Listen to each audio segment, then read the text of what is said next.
오늘 영상은 여러분 투자에 관심 있는 분들은 투자를 하시는 분들은 무조건 반드시 꼭 보셔야 됩니다. 과장이 없어요. 왜냐면 제가 팩트를 하나 알려드릴 건데 이건 팩트예요. 근데 이 팩트를 모르고 투자하시는 분들이 너무 많습니다. 큰일 날 수 있습니다. 이것만 알아도 돈을 잃을 확률이 현저하게 줄어듭니다. 하단을 막는 거죠. 굉장히 중요합니다. 여러분 투자에서 핵심 일단 하단이 얼마나 막혔냐, 이 열린 하단을 리스크라 그러는 거거든요. 이 리스크를 내가 진짜 떠안을 수 있나 없나, 이게 시작이고 이게 전부예요. 상단이 그 다음에 이제 열려 있으면 기다리기만 하면 되는 거거든요. 근데 하단을 막지 않은 채로 투자를 하시는 분들이 너무 많기 때문에 투자가 아니라 투기가 되는 거고, 그 리스크가 현실이 됐을 때 이게 너무 많이 열렸기 때문에 인생 골로 가는 겁니다. 오늘 제목은 여러분 진짜 돈 버는 상위 0.1%는 죽어도 하지 않는 결정. 여러분 이 책은 미쳤어요. 왜냐면은 오늘은 또 특별한 의미로 미쳤는데, 오늘 영상 말미에는 미국 재무장관이었던 로버트 루빈의 얘기를 들어볼 거거든요. 예술입니다. 그냥 통찰이 특히 대한민국에 너무 필요한 통찰이에요. 이 책은 여러분 제대로 읽으시죠? 워런 버핏, 찰리 먼거, 뭐 벤자민 프랭클린, 벤저민 그레이엄, 필립 피셔, 뭐 지난번에는 케인즈, 뭐 에머슨, 오늘은 뭐 로버트 루빈, 너무 많은 사람들의 통찰을 진짜 한 방에 흡수를 할 수 있어요. 그래서 저는 여러분 괜히 빈말로 그러는 게 아니라 이 책을 앞으로 30년 동안 1년에 한 번 정도는 꼭 읽어야겠다 하는 게, 진짜 배울 게 너무 많기 때문에 한두 번 읽어서는 이걸 다 흡수할 수가 없습니다. 쉽지 않아요. 내용이 너무 많기 때문에. 그래서 워런 버핏 웨이는 진짜 꼭 읽어보셔야 되시고, 제가 말씀드렸죠? 이 정량적 의미가 어떤 의미인지, 검증에는 정성적 검증과 정량적 검증이 있을 텐데 두 가지 측면에서 이 책은 만점이거든요. 워런 버핏 웨이는. 첫 번째는 뭐예요? 레이팅을 해주신 분이 17,000명이 넘어요. 이게 얼마나 큰 숫자면은 우리나라에서 베스트셀러를 1위를 한 2년 해도 이 정도 안 될 거예요. 그러니까 어마무시한 숫자가 레이팅 점수를 매긴 거예요.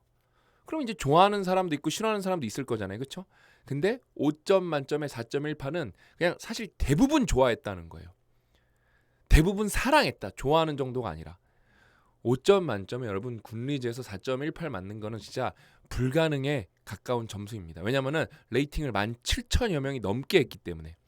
정량적 검증은 끝났고, 정성적 검증은 투자계에 살아있는 전설 피터 린치랑 하워드 막스가 이 책은 그냥 읽어야 되는 정도가 아니라 반드시 꼭 읽으셔야 됩니다라고 추천사를 써줬어요.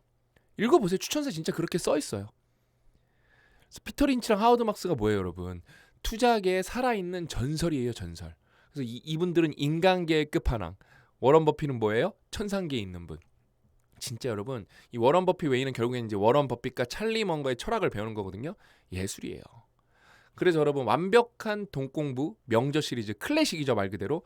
워런 버핏 웨이, 대한민국 돈의 역사, 벤 버냉키 21세기 통화 정책은 진짜 모든 분들이 꼭 읽어보셨으면 좋겠어요. 이게 다 벽돌책이거든요. 다 500쪽이 넘어요. 그래서 이거 다 읽으면 이제 1500쪽이 훌쩍 넘을 텐데, 이 정도 여러분 읽고 나시죠? 이 세 개를 다 읽고 나시죠? 웬만한 책은 다 쉬워 보입니다. 그게 여러분 독서를 진짜 빡세게 하시죠? 그러면은 세상을 읽는 근육이 생기기 때문에 어떤 정보를 접해도, 어떤 형태의 정보를 접해도 확실히 문해력은 무조건 올라갑니다. 진짜 여러분 독서는 깡패다. 독서보다 막강한 건 없다. 독서처럼 하단은 막혔지만 상단이 무한히 열린 거는 거의 없다고 보시면 됩니다.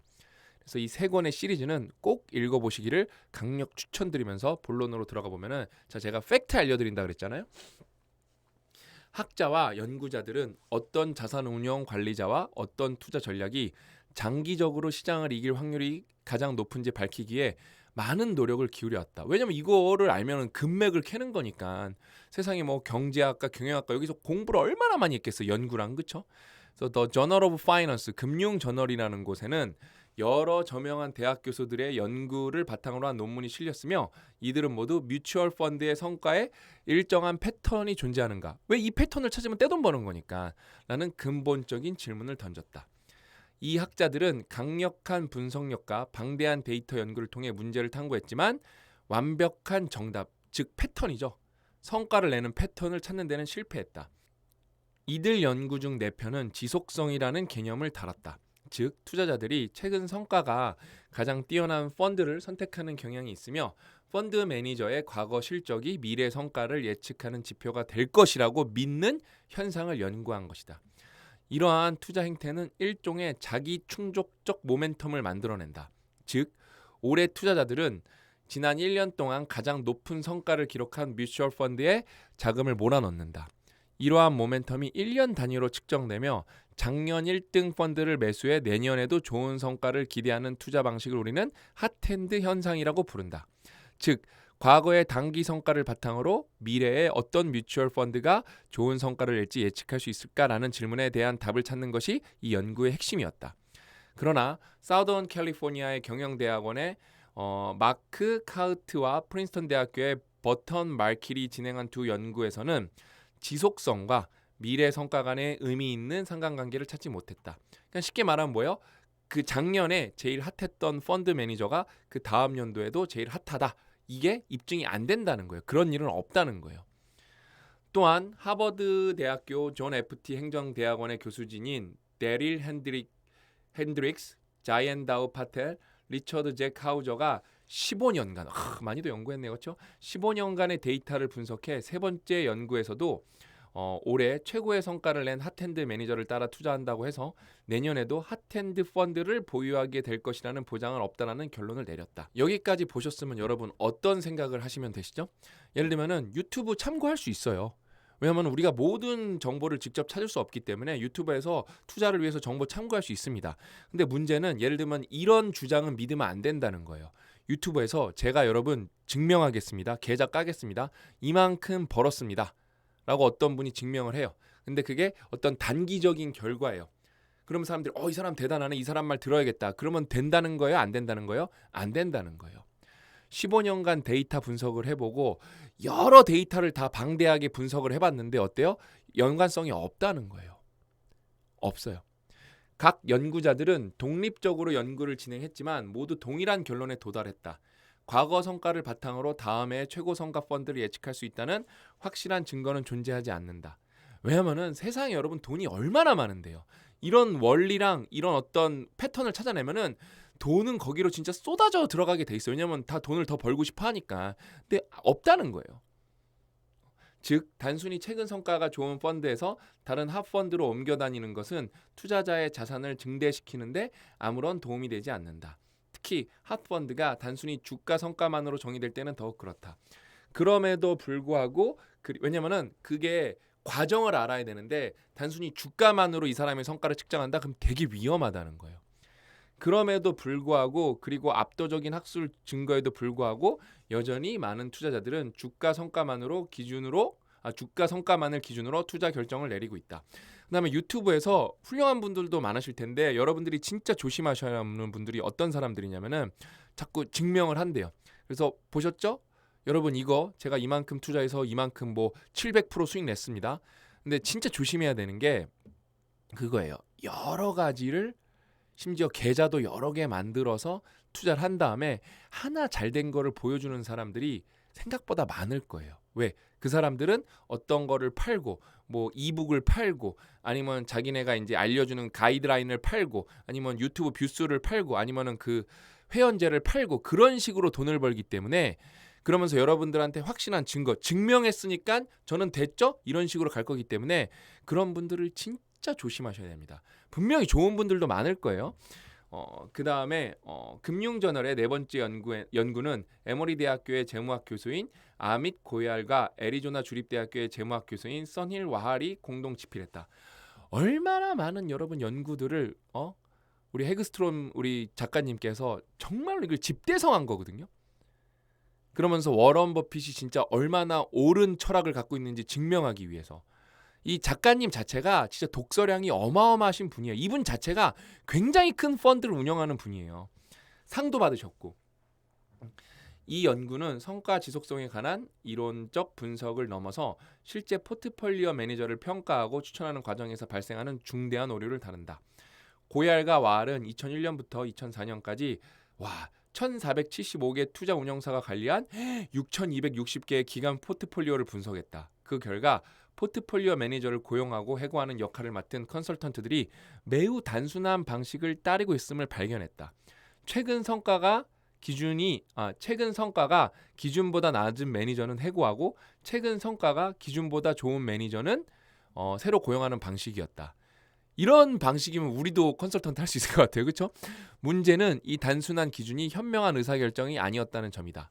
실제로 이후 몇 년 동안 해고된 매니저들은 해고됐어요. 성과가 낮았으니까. 근데 이 해고된 매니저들이 또 딴 데 가서 투자를 할 거잖아요. 새롭게 고용된 매니저들보다 더 높은 성과를 기록했다. 매년 투자자들은 한 걸음 물러서서 포트폴리오 매니저들의 성과를 평가한다. 성과가 좋은 매니저는 상위권에 오르고 성과가 저조한 매니저는 하위권으로 밀려난다.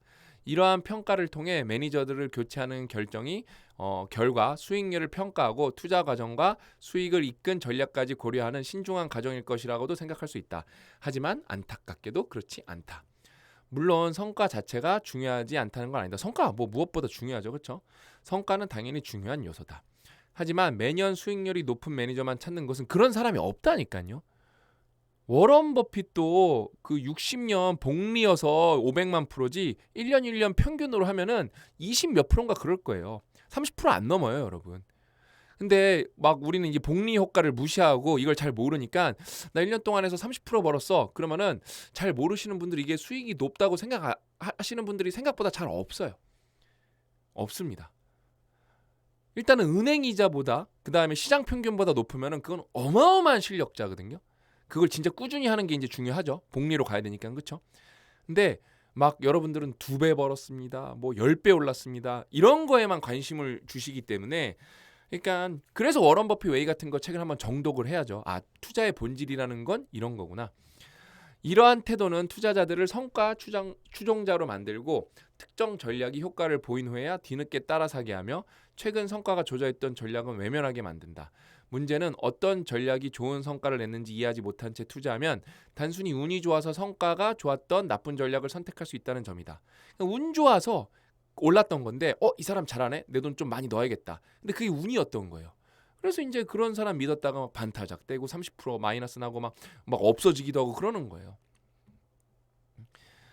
이런 현상을 가리키는 용어가 바로 뜻밖의 행운이다. 반대로 좋은 투자 전략이라고 해도 때때로 나쁜 결과를 내는데 이 책 보면은 그 슈퍼 투자자들 나오거든요. 그 사람들은 변동성이 의외로 커요. 마이너스 막 20% 30%일 때도 있습니다. 근데 어때요? 쭉 봤을 때 평균 시장을 다 이긴 거예요. 여러분 진짜 직접 다 읽어보셔야 됩니다. 여기 나오네요. 이는 단순히 운이 나빴던 것일 수도 있다. 이는 버핏 마을의 슈퍼 투자자들을 분석하며 확인했던 사실이기도 하다. 여기가 이제 예술이에요. 전 은행 임원이자 미국 재무장관을 지낸 로버트 루빈이 이를 가장 잘 표현했다. 개인의 결정은 나쁜 생각이라도 성공으로 이어질 수 있고, 너무 중요해서 다시 읽을게요.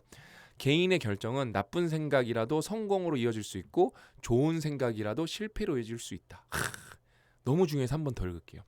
개인의 결정은 나쁜 생각이라도 성공으로 이어질 수 있고 좋은 생각이라도 실패로 이어질 수 있다. 하지만 시간이 지나면 결국 평균 회귀가 된다는 거예요. 신중한 결정이 나은 결정으로 이어질 가능성이 크다. 그리고 더 나은 의사결정을 장려하려면 단순히 결과가 아니라 왜 여기는 운이 들어가니까 어떻게 의사결정을 내렸는지 자체를 평가해야 된다. 대한민국이 이게 너무 부족한 거예요. 어떻게 의사결정을 내렸는지 그 프로세스 자체를 평가해야 되는데 결과만 생각하기 때문에 많이 망가진 거예요. 그러니까 먹고 살만해졌어. 결과를 좋게 했기 때문에. 근데 과정이 없었기 때문에 과정을 무시하고 넘어갔기 때문에 삶이 괴로운 거예요. 풍요롭지만 빈곤한 거죠. 결과적으로는 풍요로운데 과정이 빈곤한 거죠. 이거 진짜 너무 중요해서 이거 다시 한번 읽을게요. 개인의 결정은 나쁜 생각이라도 성공으로 이어질 수 있고 좋은 생각이라도 실패로 이어질 수 있다. 하지만 시간이 지나면 신중한 결정이 나은 결과로 이어질 가능성이 크다. 그리고 더 나은 의사결정을 장려하려면 단순히 결과가 아니라 어떻게 의사결정을 내렸는지 자체를 평가해야 된다. 진짜 너무 중요한 얘기입니다. 그래서 그걸 배울 수 있는, 투자를 할 때 그걸 배울 수 있는 책이 뭐예요? 워런 버핏 웨이. 그 다음에 인간계의 진짜 끝판왕들이 저 끝단에서 의사결정을 내려요. 여기 이제 나오잖아요. 어떻게 의사결정을 내렸는지. 연준의 의사결정을 배울 수 있는 책이 여러분 벤 버냉키 21세기 통화 정책이에요. 그러니까 이 책을 읽고 나면은 연준도 되게 부족한 게 많았구나. 연준도 뭘 모르는 게 많았구나. 저는 막 최근에 이제 파월이 쫙 금리를 막 말도 안 되게 끝까지 올릴 때 이 책을 읽고 나니까 그게 왜 그런지 이해가 되더라고요. 그러니까 우리나라가 여러분 잘못한 게 힘들어도 진짜 금리를 악착같이 올렸어야 되거든요. 근데 그걸 못했죠. 저는 그거 굉장한 패착이라고 봅니다. 그 다음에 이제 대한민국 돈의 역사는 말 그대로 우리나라의 돈의 역사를 배울 수 있기 때문에 재미와 공부를 둘 다 잡을 수 있는 책입니다. 그래서 이 세 권의 책 꼭 반드시 여러분들이 읽어보셨으면 좋겠습니다. 그래서 오늘 이야기는 여기까지고 저는 다음 시간에 또 알찬 내용 찾아뵙도록 하겠습니다. 또 만나요.